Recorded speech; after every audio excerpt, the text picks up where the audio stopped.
Sometimes the most powerful people in a room are the ones nobody even notices. They're the ones in the background, quietly watching, quietly listening, quietly learning. This is a story about one of those people, a story about a woman who spent 3 years being invisible until the day she wasn't anymore. Let me take you to Chicago, to the 52nd floor of Morrison Technologies, on a Tuesday morning that started like any other, but would end up changing everything. Marcus Morrison stood in his corner office, staring out at the Chicago skyline, and felt his whole world starting to crumble. His phone was pressed so hard against his ear that his knuckles had turned white. 20 years. 20 years he'd spent building Morrison Technologies from nothing into one of the most successful tech companies in the Midwest. And now, it could all fall apart in the next 15 minutes. "What do you mean you can't come?" Marcus's voice echoed through the glass hallways. Down below, through the massive windows, he could see 3 black cars pulling up to the building entrance. The Japanese delegation. They were early, of course. Punctuality was sacred in their culture. On the phone, his interpreter was apologizing profusely. "Family emergency. Hospital. No choice. So sorry." Marcus hung up and turned to Sarah Chen, his executive assistant. Sarah was already on her phone, her perfectly manicured nails tapping frantically on the screen. "I've called everyone," she said, her voice tight with panic. "Every translation service in the city. No one, and I mean no one, can handle a negotiation of this magnitude on such short notice." Marcus loosened his silk tie. He could feel sweat forming on his forehead. This wasn't just any meeting. This was the meeting. A $250 million partnership with Japan's most powerful electronics conglomerate. The kind of deal that could set Morrison Technologies up for the next decade. The kind of deal that required perfect communication, perfect understanding, perfect cultural awareness. The Japanese executives were famous for their standards. They didn't do business through smartphone apps or hand gestures or broken English. They required respect, precision, and proper protocol. Without an interpreter, this meeting was dead before it even started. 15 minutes, Marcus muttered, more to himself than to Sarah. "We have 15 minutes to find a miracle." And that's when the miracle spoke. "Excuse me, Mr. Morrison, but I speak fluent Japanese." The voice was quiet, almost a whisper, but in that moment of crisis, it cut through the chaos like a bell. Every head in the room turned toward the corner, where Elena Rodriguez stood with a microfiber cloth in one hand and a bottle of glass cleaner in the other. She wore the standard burgundy uniform of Morrison Technologies' maintenance staff. For 3 years, Elena had cleaned these executive offices. Every morning she arrived at 6 a.m. before most of the important people showed up. She wiped down the conference tables, emptied the trash bins, polished the windows. She was always there, but nobody really saw her. She was part of the furniture, part of the background, until now. The silence that followed her words was so deep you could hear the air conditioning hum. Sarah recovered first. She let out a nervous laugh that sounded almost like a bark. "Elena, this isn't the time for jokes. We're talking about a $250 million international agreement here." But Marcus was looking at Elena differently now. Really looking at her, maybe for the first time in 3 years.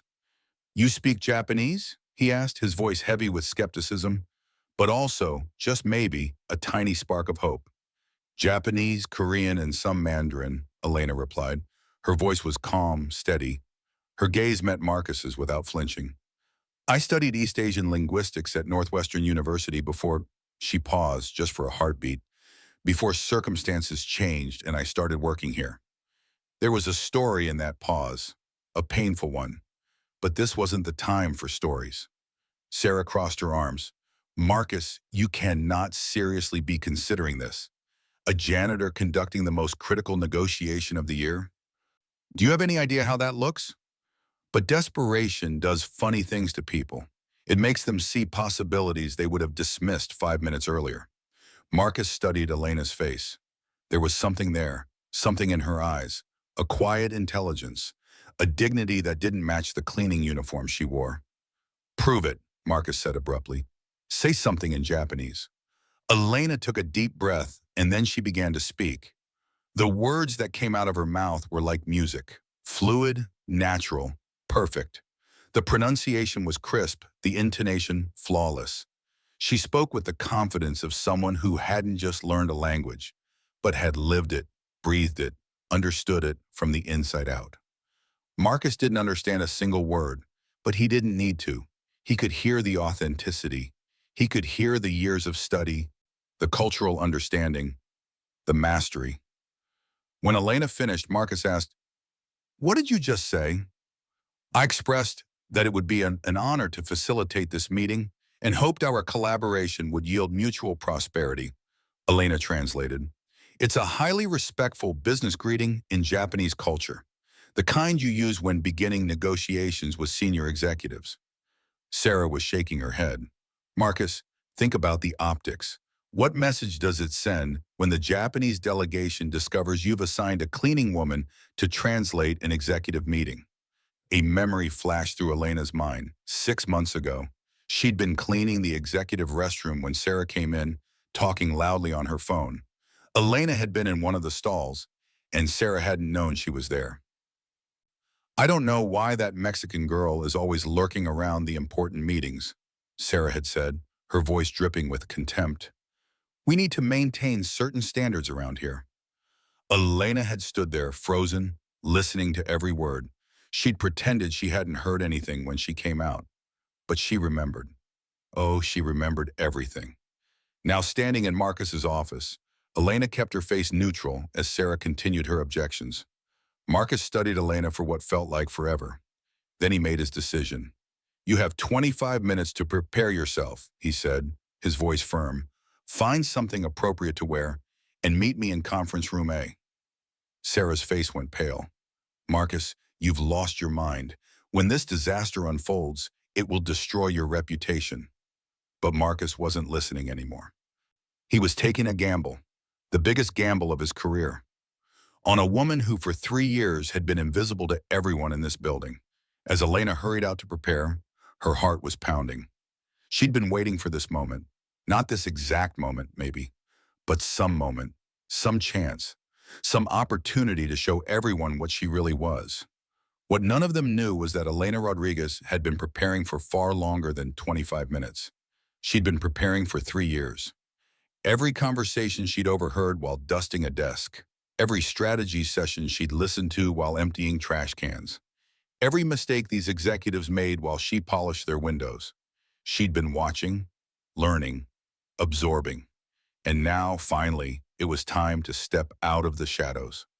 25 minutes later, when Elena walked into conference room A, the atmosphere in the room shifted like someone had changed the air pressure.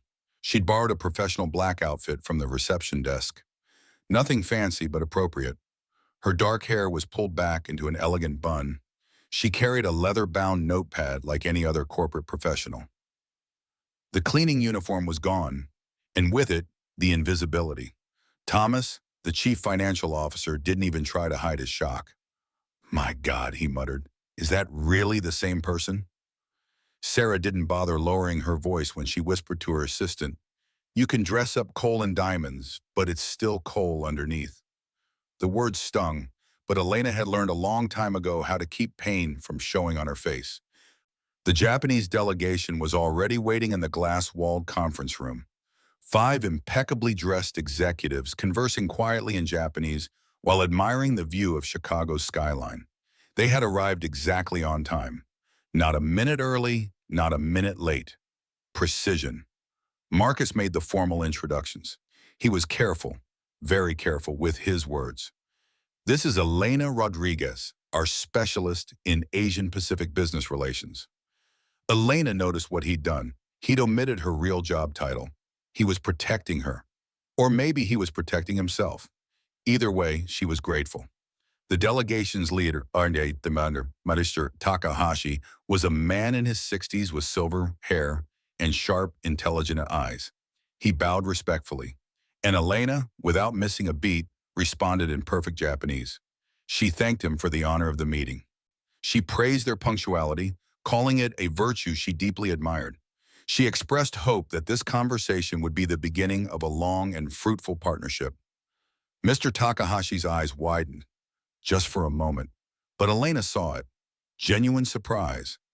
And then, genuine approval. For the first 20 minutes, the meeting flowed like a river. Elena didn't just translate words, she translated meaning, cultural nuances, diplomatic implications. When Mr. Takahashi made a subtle joke about Chicago's weather, Elena didn't just translate it.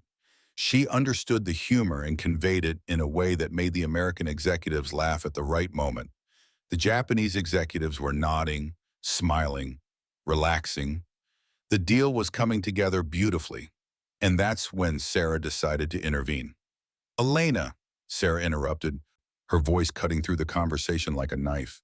She had a smile on her face, but it was the kind of smile that never reached the eyes. "Perhaps we should share with our guests the full scope of your unique career trajectory at Morrison Technologies." Elena felt her stomach drop. "It's quite an inspiring story," Sarah continued, her tone dripping with false sweetness. "Someone truly reinventing themselves, moving up in the world, so to speak." Mr. Takahashi was watching now, his expression curious but confused. Elena kept her voice calm. "Life teaches us that opportunities arrive through unexpected channels." But Sarah wasn't finished. "But truly, who would have imagined that someone who was cleaning these very conference rooms just 3 years ago would be seated at this negotiating table today?" She paused, letting the words sink in, letting the Japanese delegation process what she just revealed. "It really demonstrates how our company values diversity in all its manifestations," Sarah said with a smile. The silence that followed was devastating. Elena watched Mr. Takahashi's expression change. It wasn't contempt exactly, but it was discomfort, surprise. In Japanese corporate culture, professional hierarchies were sacred. They were everything. And what Sarah had just revealed was that the person translating this crucial negotiation was, in their eyes, someone from the absolute bottom of that hierarchy. Marcus jumped in quickly. "What Sarah means is that we recognize talent regardless of its origin." But the damage was done. Elena could feel it. For the rest of the meeting, the Japanese executives' glances changed. They were still polite. They still used her translation services. But the ease was gone. The comfort was gone. She had become a curiosity instead of a professional. Elena felt the familiar weight of humiliation settling on her shoulders. It was the same feeling she'd carried since she was 19 years old, when she'd had to withdraw from Northwestern University in the middle of her junior year. Her mother had been diagnosed with advanced lupus. She'd lost her job, lost her health insurance. Someone needed to take care of her. Someone needed to pay the medical bills. That someone had been Elena. She'd put her dreams on hold. She'd taken a job that paid enough to cover rent in medicine and doctor's appointments. And somehow 3 years had passed. 3 years of being invisible. 3 years of being treated like she didn't matter. But here's the thing about being invisible. You see everything. You hear everything, and if you're smart, you remember everything. The meeting ended with what Marcus would call a tentative preliminary agreement. What that really meant was the Japanese promised to think about it. Diplomatic code for maybe if we don't find something better. When the delegation left, Sarah couldn't hide her satisfaction. She arranged her documents with exaggerated precision, a small smile playing at her lips. "Well, that was certainly interesting," she said. "Perhaps next time we should be more transparent about our team's actual qualifications from the outset." Marcus looked furious. But before he could say anything, Elena stood up calmly. "Sarah," she said, her voice soft but carrying a new kind of authority. "Mr. Takahashi mentioned something interesting before he left." Sarah raised an eyebrow. "Oh, really? What exactly?" "He said that while he was impressed with my linguistic fluency, he was confused by the meeting's hierarchical dynamics." Elena paused, letting the weight of her words settle. "He asked if I could contact him later to clarify certain cultural aspects of our presentation." Sarah's expression shifted subtly. "What aspects?" "Primarily why the person responsible for translation wasn't introduced as the lead negotiator. You see, in Japanese business culture, whoever speaks the language automatically assumes the position of authority in the room." Elena smiled gently. "He indicated he'd like to better understand our organizational structure before making any final commitments." Elena watched Sarah's face pale as she processed the implications. The Japanese delegation wasn't just uncertain about the deal. They were uncertain about Morrison Technologies as a company, about its leadership, about its judgment. And it was all because of what Sarah had done. For 3 years, Elena had been invisible. But invisibility, she was starting to realize, could be the most powerful weapon of all. Because when you're invisible, people forget you're watching. They forget you're listening. They forget you're learning every single one of their secrets. 2 hours later, Elena was back in her burgundy uniform, pushing her cleaning cart through the executive hallways. But something had changed. Every movement she made now was calculated, purposeful. "Look who's returned to where she belongs," Sarah's voice rang out, loud enough for the nearby executives to hear. She was chatting with Jennifer from accounting, clearly putting on a show. "After that pathetic performance today, at least we've confirmed where everyone truly belongs." Elena continued cleaning methodically. Her hands wiped down the glass coffee table in the waiting area. But her mind was recording every word Sarah said. Sarah had no idea what Elena had seen over the past 3 years. The personal emails left open on computer screens. The phone conversations about manipulating contracts. The documents Sarah kept hidden in her locked bottom drawer. The ones Elena had photographed 6 months ago with her phone while cleaning Sarah's office late one evening. Documents that proved Sarah had been deliberately sabotaging bids from minority-owned businesses. Documents that showed systematic discrimination. Documents that could bring down everything Sarah had built. "You know what troubles me most?" Sarah continued, performing for Jennifer. "Marcus actually believed a janitor could salvage a $250 million deal. As if 3 years scrubbing toilets qualified someone to sit at the table with genuine executives." At that exact moment, Elena's phone vibrated in her pocket. She waited until she was alone in the supply closet to check it. The message was from an unknown number, written in Japanese characters. "Ms. Rodriguez, I would appreciate speaking with you privately about your professional aspirations. Could we meet tomorrow at 10 a.m. at the Sakura Tea House on Michigan Avenue? I have a proposal that may interest you considerably." It was signed Takahashi. Elena's heart started racing. This wasn't just about translation. This was about something bigger. During the meeting, she'd realized something important. Mr. Takahashi hadn't just been evaluating her language skills. He'd been evaluating her composure, her dignity, her grace under pressure, her ability to maintain professionalism even when someone was trying to humiliate her. That night in her modest apartment in the Pilsen neighborhood, Elena sat at her small desk and opened a file on her computer. A file she'd been building for almost 2 years.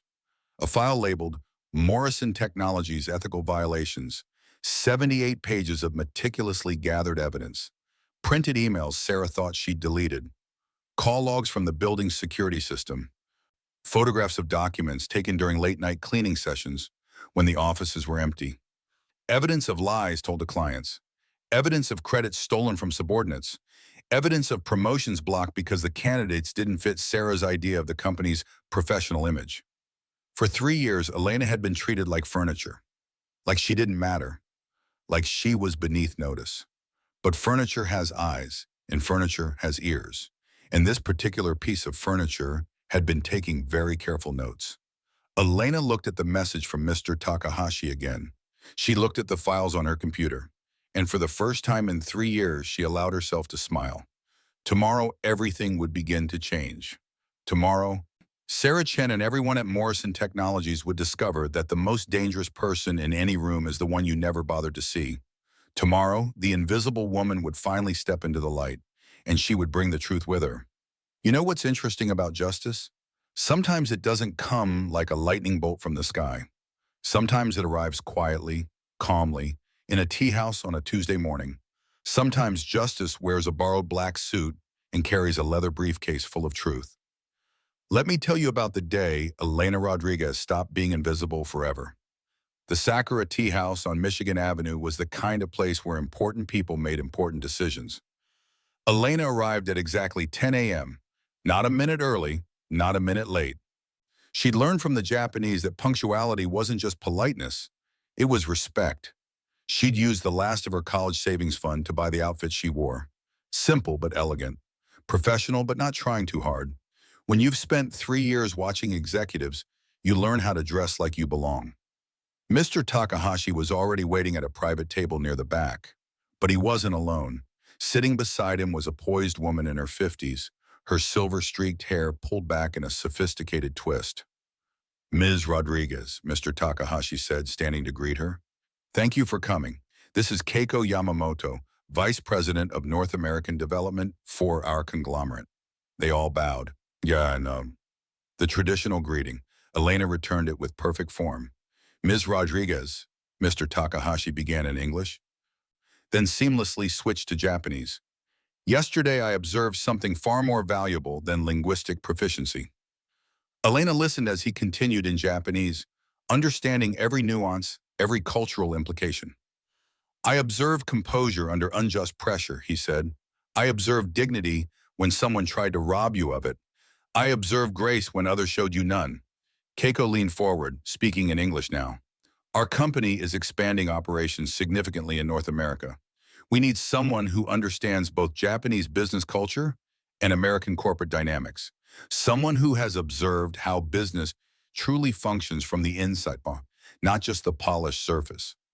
And someone, Mr. Takahashi added with a knowing smile, who possesses the dignity not to yield to small-minded people in powerful positions. For the next 2 hours, they talked. Elena spoke about market strategies, about cultural differences in negotiations, about how American corporations often underestimated the sophistication of Asian investors. She mentioned, subtly, never naming names directly, certain irregularities she'd observed at competing companies. She was careful, professional, but she let them know, without saying it outright, that she saw things other people missed. When Keiko slid a business card across the table, Elena's hands were steady as she picked it up. Rodriguez International Consulting Services, the card read. Below it was a salary figure that made Elena's breath catch. 5 times what she earned at Morrison Technologies. 5 times what she'd ever dreamed of earning. Consider our proposal carefully, Mr. Takahashi said, rising from his seat. However, we have one specific condition. Elena waited. We would like you to begin by helping us investigate certain discrepancies we've discovered in Morrison Technologies' contracting practices. Evidence suggests questionable conduct that may violate federal international trade regulations. Elena held the business card, feeling its weight. For 3 years, she'd been treated like furniture, like she was invisible, like she didn't matter. Now, 2 of Asia's most accomplished business leaders were offering her not just a job, but a partnership, a chance to be seen, a chance to matter. There's an emergency board meeting at Morrison Technologies tomorrow morning, Keiko mentioned quietly as they prepared to leave. We've learned that our delegation has filed a formal complaint regarding contractual irregularities. Your attendance might prove valuable. That night, Elena called her mother. The phone rang 3 times before she heard that familiar, warm voice. Mija, how are you? Mama, Elena said, her voice thick with emotion. Remember how you always said patience is a wise woman's greatest strength? Of course, Elena. Why do you ask? Elena looked out her apartment window at Chicago's glittering skyline. I think I finally understand what you meant. After they said goodbye, Elena sat in the quiet of her small apartment. Tomorrow, Sarah Chen and Marcus Morrison and everyone at Morrison Technologies would discover something important. They would discover that 3 years of invisibility hadn't created a resentful employee. It had forged a strategist who knew every weakness, every lie, every secret of that corporation. And unlike the executives who had underestimated people based on appearances and prejudices, Elena had learned that genuine strength comes from watching, from planning, from striking at precisely the moment when your opponents least expect it. Tomorrow was that moment. The next morning, Morrison Technologies' executive boardroom was buzzing with tension you could almost touch. Marcus had called an emergency meeting with the entire board, all 9 members. Word had spread through the building like wildfire. Something big was happening. Sarah Chen entered the boardroom like she owned it. Her crimson power suit was perfectly tailored. Her designer heels clicked with authority on the polished floor. She'd spent all night preparing her defense, convinced she knew exactly how this would play out. She would blame everything on the incompetent janitor Marcus had recklessly inserted into the negotiation. She would express concern about the CEO's judgment. She would position herself as the voice of reason who had tried to warn everyone. She had it all figured out. "Well, gentlemen," Sarah began, addressing the board members as they settled into their seats, "I assume we're here to discuss yesterday's catastrophe. As I clearly warned, placing an unqualified employee in a negotiation of this magnitude was a reckless decision that is now costing the company $250 million. The door opened silently. Elena walked in wearing a charcoal gray suit that fit perfectly, not borrowed this time, but purchased with an advance from her new consulting contract. She carried a professional leather briefcase and a laptop. She moved with the confidence of someone who had finally claimed her rightful place in the world. "My apologies for the delay," Elena said calmly, taking the empty seat beside Marcus. "I was finalizing critical documentation for this meeting." Sarah's face twisted with barely concealed irritation. "With all due respect, Marcus, I fail to understand why she's present. This is an executive board meeting." Marcus's voice was cold as ice. "She's here because the Japanese delegation specifically requested her participation to clarify the allegations they've raised." Elena opened her laptop with slow, deliberate movements. Every eye in the room was on her now. "Mr. Takahashi contacted me yesterday afternoon," Elena said, her voice steady and clear, "with specific concerns about Morrison Technologies' contracting ethics. Apparently, they've uncovered evidence of bid manipulation and systematic sabotage against competing firms." "That's absurd," Sarah exploded, her voice rising sharply. Her carefully prepared calm was already cracking. What evidence could a cleaning woman possibly possess about executive operations? The smile that crossed Elena's face was gentle, but it was devastating.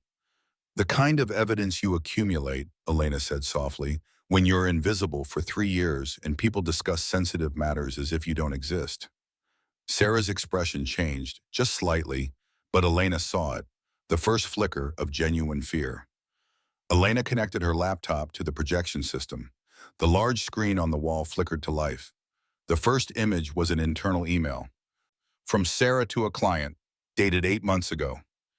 "This correspondence," Elena said, her voice calm and professional, "sent to Bradford Industries, contains confidential information about Wellington Enterprises' bid proposals, our direct competitor at the time." The boardroom fell completely silent. Sarah started to speak, but Elena continued, relentless now. "This second document demonstrates how Sarah systematically inflated cost projections for projects led by Black and Hispanic employees, forcing cancellations she subsequently attributed to those managers' incompetence." The screen filled with spreadsheets, obvious alterations, side-by-side comparisons, internal emails, security footage timestamps. For 3 years, Elena had been documenting, carefully, meticulously, every irregularity, every lie, every manipulation. "This is fabricated," Sarah shouted, leaping to her feet. "She's manufacturing evidence for revenge because I revealed her true position in the company." Elena remained seated, perfectly calm. "Mr. Morrison," she said quietly, "the recording I'm about to play was captured by our building's own security system 9 months ago." She pressed play. Sarah's voice filled the room through the speakers, crystal clear. "We cannot allow these types of people to believe they belong in executive conference rooms. It's about maintaining appropriate standards within the company." The color drained from Sarah's face instantly. She remembered that conversation, a private discussion with Thomas, the CFO, about keeping the company free of what she called unsuitable elements. "And this," Elena continued, pulling up another file, "is from 3 weeks ago, when Sarah explicitly instructed reception to discard resumes from candidates with names that sounded too ethnic." Another recording played, Sarah's voice again, unmistakable. One of the board members leaned forward. Mr. Johnson, a 62-year-old Black man who had been with Morrison Technologies for 18 years. His expression was grave. "Sarah," he said slowly, "is this accurate?" Sarah was stammering now, sweat forming on her forehead. That's completely out of context. You don't understand the pressures I face maintaining company standards." "Company standards," Elena interrupted softly, "include ethics, integrity, in compliance with federal anti-discrimination statutes, all of which have been systematically violated over the past 20 months. She pulled up more files, more emails, more evidence. It kept coming, slide after slide, an avalanche of truth that had been hidden for years. Marcus turned to Sarah. His expression was granite hard. You have 30 seconds to explain why you shouldn't be terminated for cause and reported to federal authorities. Sarah looked desperately around the table, searching for an ally, a sympathetic face. She found only expressions of disapproval and disgust. These were people she'd worked with for 16 years, and not one of them would meet her eyes now. "You're making a catastrophic mistake," Sarah whispered, her voice breaking. "She's merely a vindictive janitor who—" "She," Marcus interrupted with absolute authority, "is our new director of international relations, and you're terminated immediately." The silence that followed was absolute. Sarah stood there frozen as the words sank in. 16 years. 16 years of climbing the corporate ladder, of sacrificing, of building her career, gone in a matter of minutes. "Your security credentials will be revoked within the hour," Marcus continued. "Security will escort you to collect your personal belongings. And Sarah," he paused, "we're forwarding everything to the U.S. Attorney's office." Two security guards appeared at the door. They'd been waiting outside. As they escorted Sarah out, she shot Elena one final venomous glare. "You may have won today," she hissed, "but that doesn't change what you really are." Elena met her gaze with unwavering calm. "You're absolutely right, Aunt Elena said quietly. "I am exactly what I've always been, someone who observes, learns, and acts at the precise moment. The difference is that now, finally, I'm positioned where I've always belonged." Sarah was gone, just like that. 16 years erased in minutes. The board meeting continued for another 3 hours. Elena was officially appointed as Director of International Relations with a starting salary of $380,000. The Japanese deal was salvaged. Mr. Takahashi had already sent word that he was impressed with Morrison Technologies' swift action to address the irregularities. When it was finally over, Marcus called Elena aside privately. "How did you accomplish this?" he asked, shaking his head in amazement. 3 years of evidence, recordings, documents. How? Elena smiled genuinely for the first time in days. "When you are treated like furniture," she said, "people forget that furniture has eyes and ears." Sarah underestimated the power of invisibility.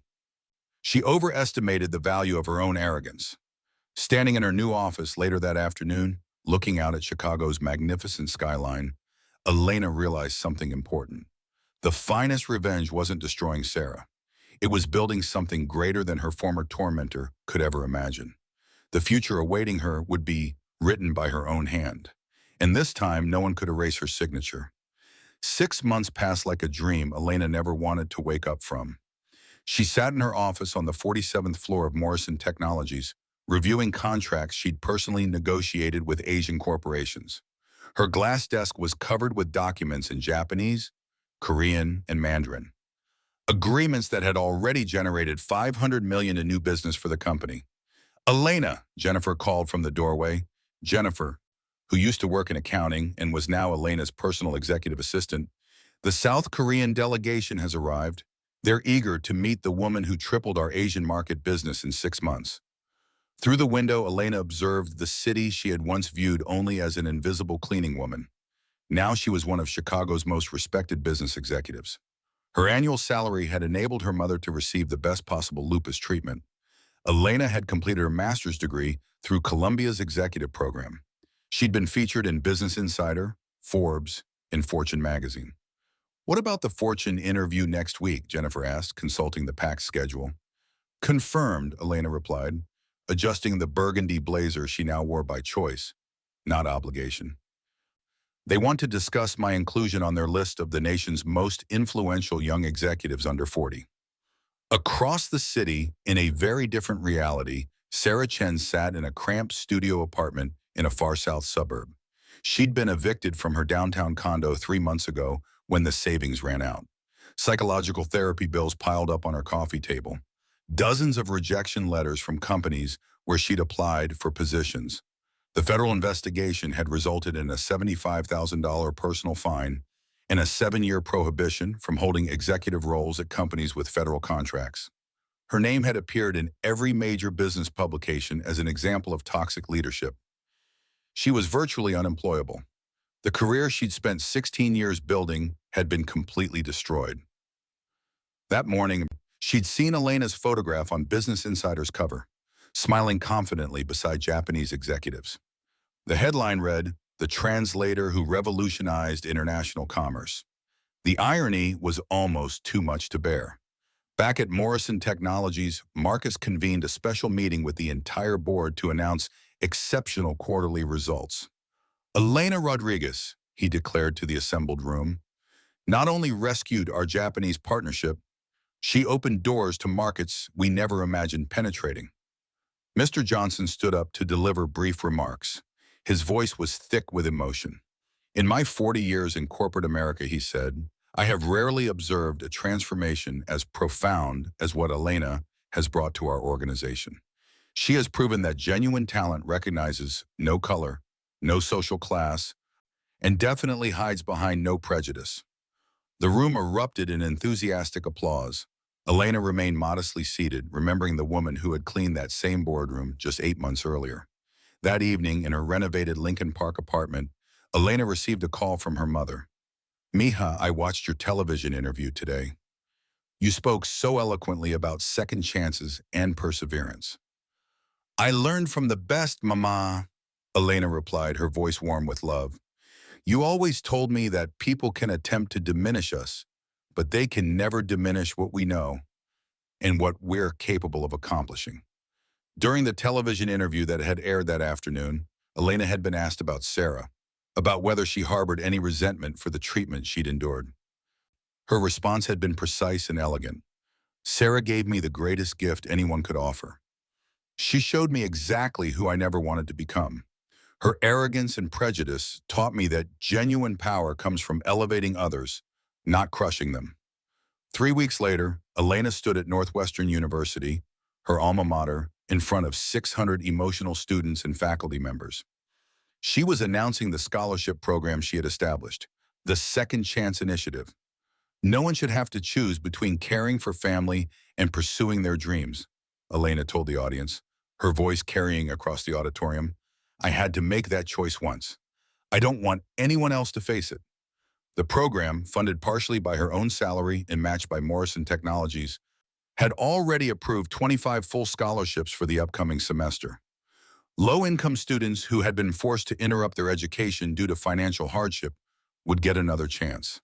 Sarah watched the ceremony online from her small apartment. Tears streamed down her face. For the first time in months, they weren't tears of self-pity. They were something else, something that felt like genuine remorse. She saw what Elena had become. Not bitter, not vengeful, not cruel like Sarah had been. Elena had chosen to build something beautiful from her pain. Meanwhile, Elena returned to the office where 3 years earlier, she had pushed a cleaning cart through those same hallways. Now, young executives greeted her respectfully. Administrative staff sought her career guidance. And most importantly, she had become mentor to 7 other employees in operational departments who demonstrated untapped potential. People who, like her, had been invisible, who had been overlooked, who had been underestimated. She was making sure they got their chance too. One afternoon, Marcus stopped by Elena's office for a private conversation. "You know what's most remarkable about this entire story?" he asked, settling into the chair across from her desk. Elena looked up from her contracts. "What's that?" "You could have used all that information about Sarah to destroy her personally. You could have leaked it to the media. You could have ruined her reputation beyond any possibility of recovery, but you chose only to expose her professional misconduct. Nothing more." Elena was quiet for a moment, looking out at the Chicago skyline. "The finest revenge," she said softly, "is never destroying someone. It's building something so extraordinary that everything they attempted against you becomes irrelevant." And that's exactly what Elena Rodriguez had done. She had proven that authentic talent, unwavering dignity, and quiet preparation can overcome any prejudice or injustice. She had transformed 3 years of invisibility into her career's greatest advantage. Sarah had attempted to humiliate her based on prejudice and arrogance, but in doing so, Sarah had become the architect of her own destruction. Elena taught the corporate world, and anyone paying attention, that genuine leadership doesn't emerge from titles or privileges. It comes from the ability to recognize potential where others see only limitations. So here we are at the end of this story, but it's not really an ending, is it? It's a beginning, because Elena's story continues every day.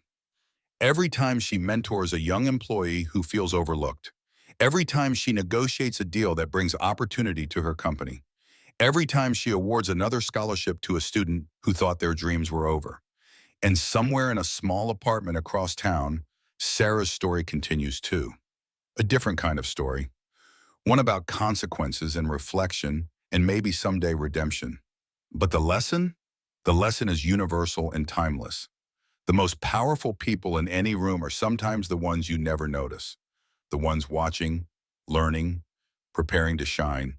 Talent and dignity will always find their way to the top, no matter how many obstacles are placed in the path. And patience, as Elena's mother always said, is a wise woman's greatest strength, because justice might not come like lightning, but it comes, oh, it comes, sometimes quietly, sometimes in a boardroom on a Wednesday morning, sometimes through the courage of one woman who refused to let anyone tell her she didn't belong. Elena Rodriguez was invisible for 3 years, but she was never powerless. And when her moment came, she was ready. That's the story I wanted to share with you today. A story about resilience, about justice, about the power of patience and preparation.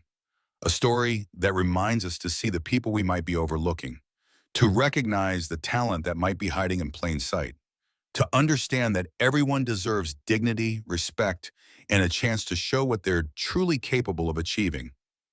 Elena's story is a reminder that second chances aren't just given. Sometimes they're built, brick by brick, through years of quiet strength and unwavering determination. And in the end, that's the most powerful kind of victory there is.